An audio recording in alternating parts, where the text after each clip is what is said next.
Pelo sinal da Santa Cruz, livrai-nos Deus nosso Senhor dos nossos inimigos, em nome do Pai, do Filho e do Espírito Santo. Amém. Ave Maria, cheia de graças, o Senhor é convosco, bendita sois vós entre as mulheres e bendito é o fruto do vosso ventre, Jesus. Santa Maria, Mãe de Deus, rogai por nós, os pecadores, agora e na hora de nossa morte. Amém. Hoje vamos ler o parágrafo 4, o Criador. No princípio, Deus criou o céu e a terra, Gênesis 1:1. Com essas solenes palavras, inicia-se a Sagrada Escritura. O símbolo da fé retoma essas palavras confessando Deus Pai Todo-Poderoso como o Criador do céu e da terra, de todas as coisas visíveis e invisíveis. Por isso, falaremos primeiro do Criador, em seguida de sua criação, e finalmente da queda no pecado do qual Jesus Cristo, o Filho de Deus, veio resgatar-nos. A criação é o fundamento de todos os desígnios salvíficos de Deus. O começo da história da salvação, que culmina em Cristo, inversamente, o mistério de Cristo é a luz decisiva sobre o mistério da criação. Ele revela o fim em vista do qual, no princípio, Deus criou o céu e a terra. Gênesis 1:1. Desde o início, Deus tinha em vista a glória da nova criação em Cristo. É por isso que as leituras da Vigília Pascal, celebração da criação nova em Cristo, começam pelo relato da criação. Da mesma forma, na liturgia bizantina, o relato da criação constitui sempre a primeira leitura das vigílias das grandes festas do Senhor. Segundo o testemunho dos antigos, a instrução dos catecúmenos para o batismo segue o mesmo caminho. A catequese sobre a criação. A catequese sobre a criação se reveste de uma importância capital. Ela diz respeito aos próprios fundamentos da vida humana e cristã, pois explicita a resposta da fé cristã à pergunta elementar feita pelos homens de todas as épocas. De onde viemos? Para onde vamos? Qual é a nossa origem? Qual é o nosso fim? De onde vem e para onde vai tudo o que existe? As duas questões, a da origem e a do fim, são inseparáveis. São decisivas para o sentido e a orientação de nossa vida e de nosso agir.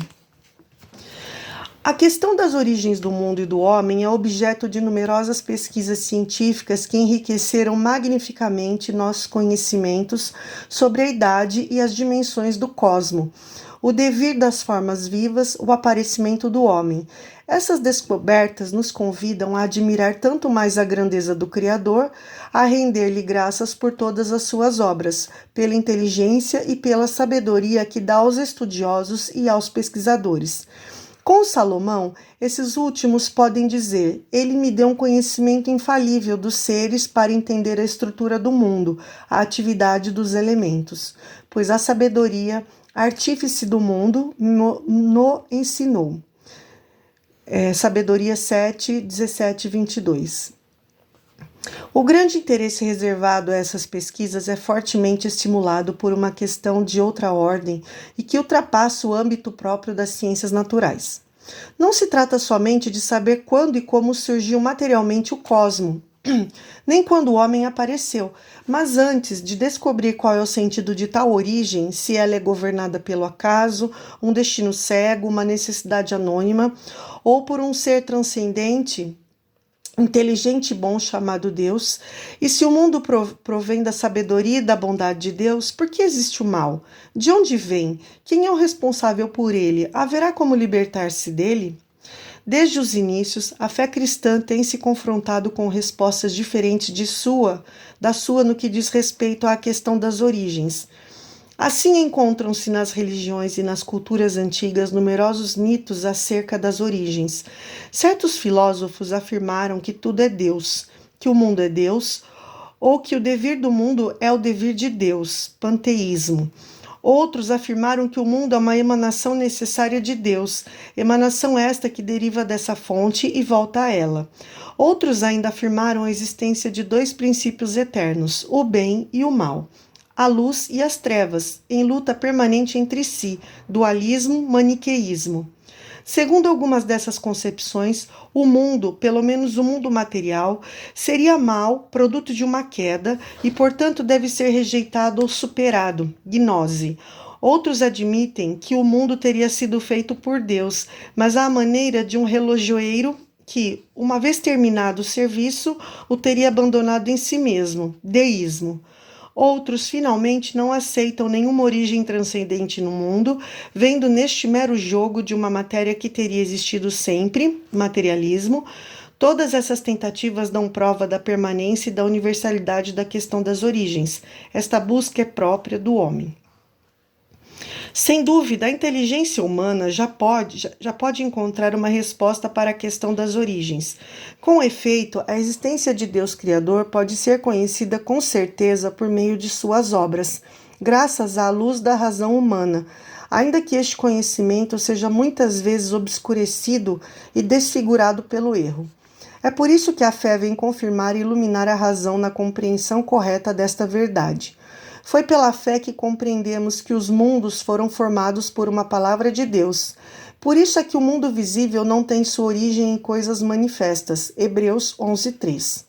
A verdade da criação é tão importante para toda a vida humana que Deus, em sua ternura, quis revelar a seu povo tudo o que é útil conhecer a este respeito. Para além do conhecimento natural que todo homem pode ter do Criador, Deus revelou progressivamente a Israel o mistério da criação. Ele, que escolheu os patriarcas, que fez Israel sair do Egito e que, ao escolher Israel, o criou e o formou, se revela como aquele a quem pertencem todos os povos da terra e a terra inteira como o único que fez o céu e a terra. Salmo 115:15, 124:8, 134:3. Assim, a revelação da criação é inseparável da revelação e da realização da aliança de Deus, único com o seu povo. A criação é revelada como sendo o primeiro passo rumo a esta aliança, como o testemunho primeiro universal do amor todo-poderoso de Deus. Além disso, a verdade da criação se exprime com um vigor crescente na mensagem dos profetas, na oração dos salmos e da liturgia, na reflexão da sabedoria do povo eleito. Entre todas as palavras da Sagrada Escritura sobre a criação, os 3 primeiros capítulos do Gênesis ocupam um lugar único. Do ponto de vista literário, esses textos podem ter diversas fontes. Os autores inspirados puseram-nos no começo da Escritura, de sorte que eles exprimem, em sua linguagem solene, as verdades da criação, da origem e do fim desta em Deus, de sua ordem e de sua bondade, da vocação do homem e, finalmente, do drama do pecado e da esperança da salvação. Lidas à luz de Cristo, na unidade da Sagrada Escritura e na tradição viva da Igreja, essas palavras são a fonte principal para a catequese dos mistérios do princípio: criação, queda, promessa da salvação. A criação, obra da Santíssima Trindade. No princípio, Deus criou o céu e a terra. Gênesis 1:1. 3 coisas são afirmadas nessas primeiras palavras da Escritura. O Deus eterno pôs um começo a tudo o que existe fora dele. Só ele é criador. O verbo criar, em hebraico, bara, sempre tem como sujeito Deus. Tudo o que existe, expresso pela fórmula o céu e a terra, depende daquele que lhe dá o ser. No princípio era o verbo, e o verbo era Deus. Tudo foi feito por ele, e sem ele nada foi feito. João 1:3. O Novo Testamento revela que Deus criou tudo por meio do Verbo eterno, seu Filho bem-amado. Nele foram criadas todas as coisas nos céus e na terra. Tudo foi criado por ele e para ele. Ele é antes de tudo e tudo nele subsiste. A fé da Igreja afirma outrossim a ação criadora do Espírito Santo. Ele é o doador da vida, o Espírito Criador, Veni Creator Spiritus, a fonte de todo o bem. Insinuada no Antigo Testamento, revelada na Nova Aliança, a ação criadora do Filho e do Espírito, inseparavelmente uma com a do Pai, é claramente afirmada pela regra da fé da Igreja. Só existe um Deus, ele é o Pai, é Deus, é o Criador, é o Autor, é o Ordenador. Ele fez todas as coisas por si mesmo, isto é, pelo seu verbo e sabedoria, pelo Filho e pelo Espírito Santo, como suas mãos. A criação é obra comum da Santíssima Trindade. O mundo foi criado para a glória de Deus. Eis uma verdade fundamental que a Escritura e a tradição não cessam de ensinar e celebrar. O mundo foi criado para a glória de Deus. Deus criou todas as coisas, explica São Boaventura. Não para aumentar a sua glória, mas para manifestar a glória e para comunicar a sua glória. Pois Deus não tem outra razão para criar a não ser seu amor e sua bondade. Aberta a mão pela chave do amor, as criaturas surgiram, e o Concílio do Vaticano I explica. Este único e verdadeiro Deus, por sua bondade e por sua virtude onipotente, não para aumentar sua felicidade nem para adquirir sua perfeição, mas para manifestar essa perfeição por meio dos bens que prodigaliza às criaturas, com vontade plenamente livre, criou simultaneamente no início do tempo ambas as criaturas do nada, a espiritual e a corporal. A glória de Deus consiste em que se realize essa manifestação e esta comunicação de sua bondade em vista das quais o mundo foi criado. Fazer de nós filhos adotivos por Jesus Cristo, conforme o beneplácito de sua vontade para louvor à glória da sua graça, Efésios 1, 5, 6, pois a glória de Deus é o homem vivo, e a vida do homem é a visão de Deus. Se já a revelação de Deus por meio da criação proporcionou a vida de todos os seres que vivem na terra, quanto mais a manifestação do Pai pelo Verbo proporciona a vida àqueles que veem a Deus. O fim último da criação é que Deus, Criador do universo, tornar-se-á tudo em todas as coisas. 1 Coríntios 15, 28. Procurando ao mesmo tempo a sua glória e a nossa felicidade. O mistério da criação. Deus cria por sabedoria e por amor. Cremos que Deus criou o mundo segundo sua sabedoria. O mundo não é o produto de uma necessidade qualquer, de um destino cego ou do acaso. Cremos que o mundo procede da vontade livre de Deus, que quis fazer as criaturas participarem de seu ser, de sua sabedoria e de sua bondade. Pois tu criaste todas as coisas por tua vontade, é que elas existiam e foram criadas. Apocalipse 4:11. Quão numerosas são as tuas obras, Senhor, e todas fizeste com sabedoria. Salmo 104, 24. O Senhor é bom para todos, compassivo com todas as suas obras. Salmo 145, 9. Deus cria do nada. Cremos que Deus não precisa de nada pré-existente nem de nenhuma ajuda para criar. A criação também não é uma emanação necessária da substância divina. Deus cria livremente do nada. Que haveria de extraordinário se Deus tivesse tirado o mundo de uma matéria pré-existente? Um artífice humano, quando se lhe dá um material, faz dele tudo o que quiser, ao passo que o poder de Deus se mostra precisamente quando parte do nada para fazer tudo o que quer. A fé na criação a partir do nada é atestada na Escritura como uma verdade cheia de promessa e de esperança. Assim a mãe dos 7 filhos os encoraja ao martírio. Não sei como é que viestes a aparecer no meu seio, nem fui eu que vos dei o espírito e a vida, nem também fui eu que dispus organicamente os elementos de cada um de vós. Por conseguinte, foi o Criador do mundo que formou o homem em seu nascimento e deu origem a todas as coisas, quem vos retribuirá na sua misericórdia, o Espírito e a vida, uma vez que agora fazeis pouco caso de vós mesmos, por amor às leis dele. Eu te suplico, meu filho, contempla o céu e a terra e observa tudo o que nele existe. Reconhece que não foi de coisas existentes que Deus os fez, e que também o gênero humano surgiu da mesma forma. 2 de Macabeus 7, 22, 23, 28. Essa passagem é muito bonita, é onde a mãe pede para os 7 filhos morrer, né? Para Deus, porque eles não podiam comer carne de porco.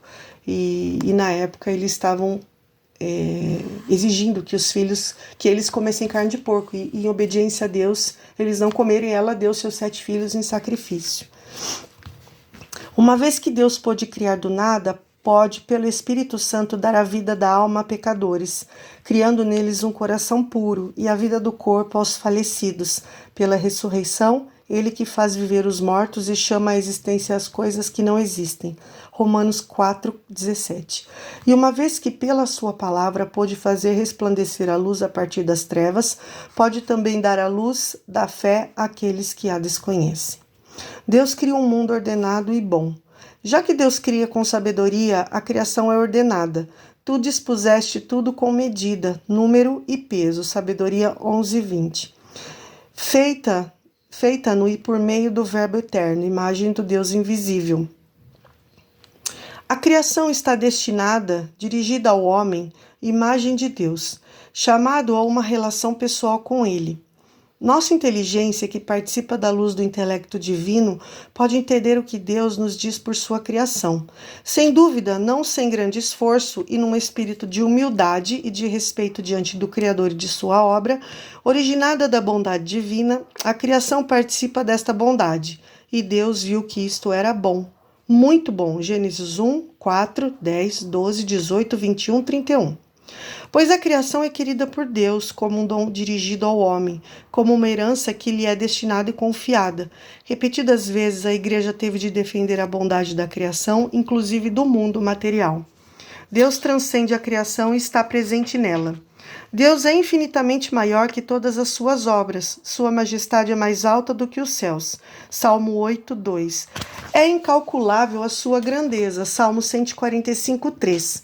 Mas por ser o Criador soberano e livre, causa primeira de tudo o que existe.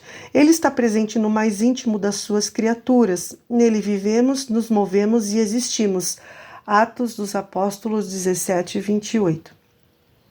Segundo as palavras de Santo Agostinho, ele é superior, ele é maior do que o que há de maior em mim, e mais íntimo do que o que há de mais íntimo em mim.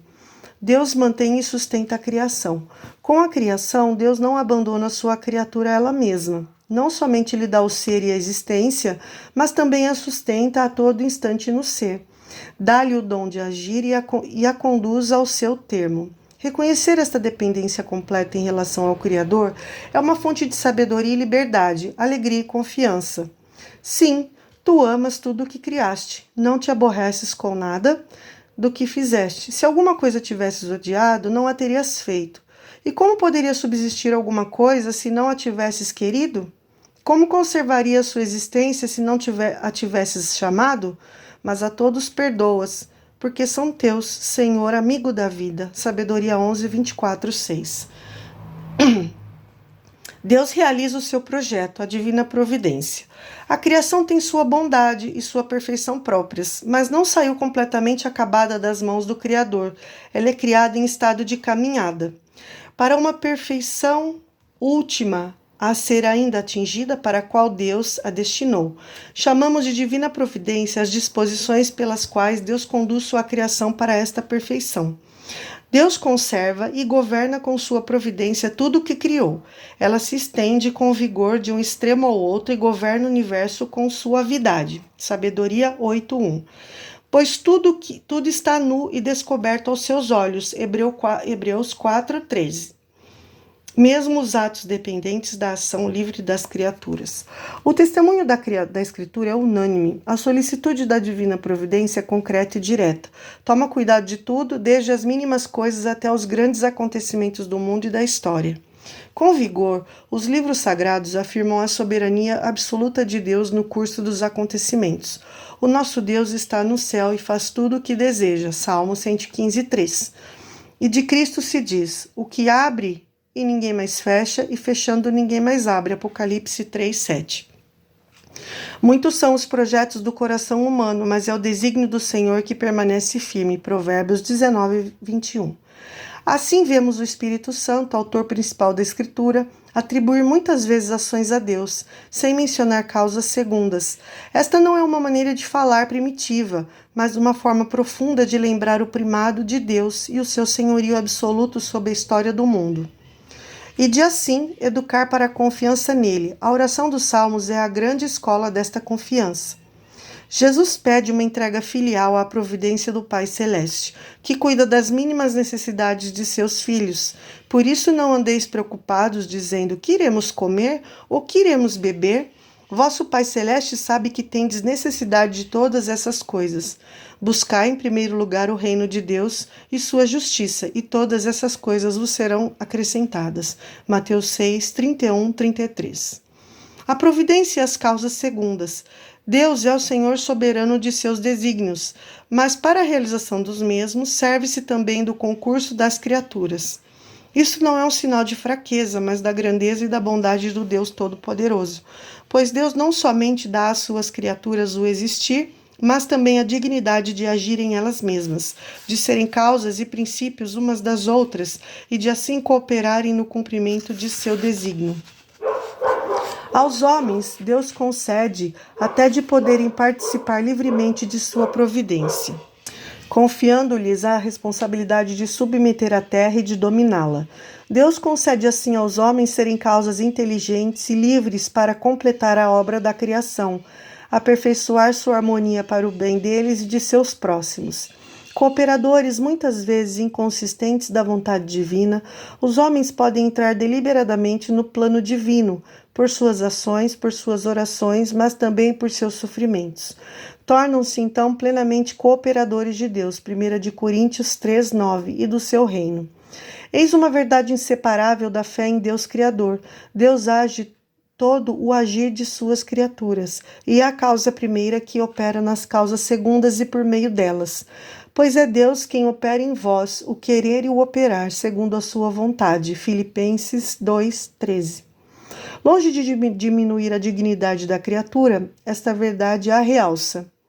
Tirada do nada pelo poder, sabedoria e bondade de Deus, a criatura não pode nada se for cortada de sua origem, pois a criatura sem o Criador se esvai. Muito menos pode atingir seu fim último sem a ajuda da graça. A providência e o escândalo do mal.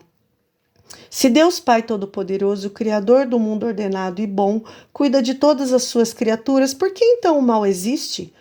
Para esta pergunta tão premente, quão inevitável, tão dolorosa quanto misteriosa, não há uma resposta rápida. É o conjunto da fé cristã que constitui a resposta a esta pergunta, a bondade da criação, o drama do pecado, o amor paciente de Deus que se antecipa ao homem por suas alianças, pela encarnação redentora de seu Filho, pelo dom do Espírito, pelo congraçamento da Igreja, pela força dos sacramentos, pelo chamado a uma vida bem-aventurada, à qual as criaturas livres são convidadas antecipadamente a assentir, mas da qual podem, por um terrível mistério, abrir mão também antecipadamente. Não há nenhum elemento da mensagem cristã que não seja, por uma parte, uma resposta à questão do mal. Mas por que Deus não criou um mundo tão perfeito que nele não possa existir mal algum?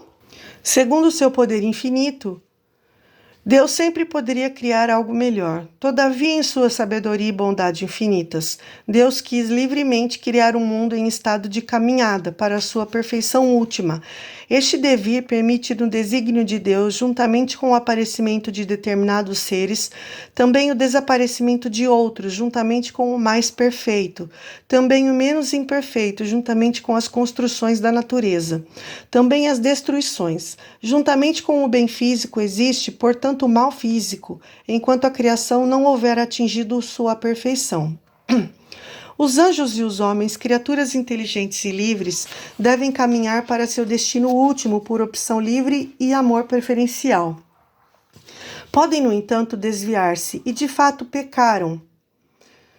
Foi assim que o mal moral entrou no mundo, incomensuravelmente mais grave do que o mal físico. Deus não é de modo algum nem direita, nem indiretamente a causa do mal moral. Nem direta, nem indiretamente a causa do mal moral.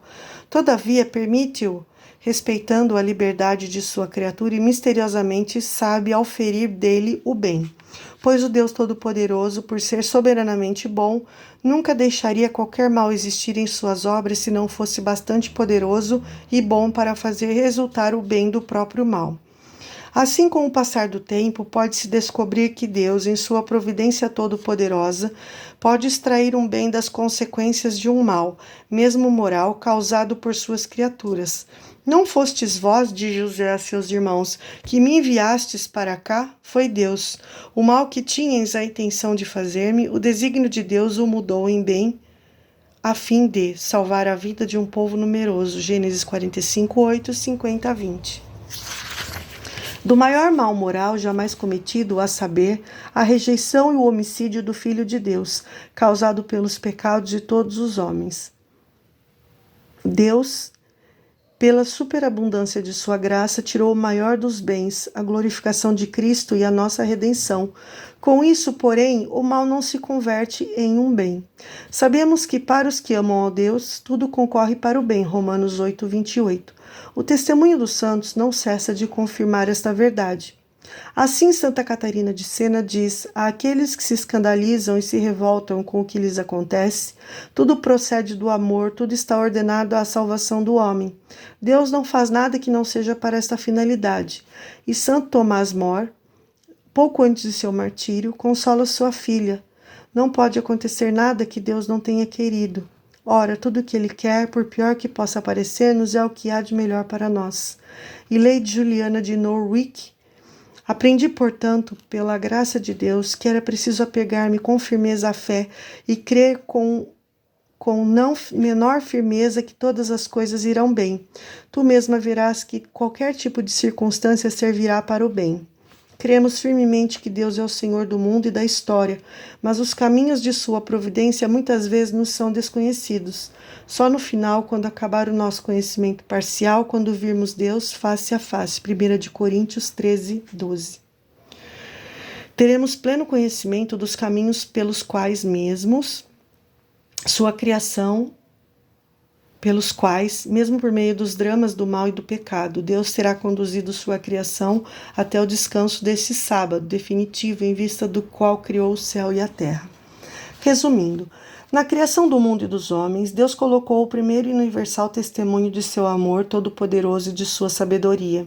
O primeiro anúncio de seu desígnio benevolente, o qual encontra sua meta na nova criação em Cristo.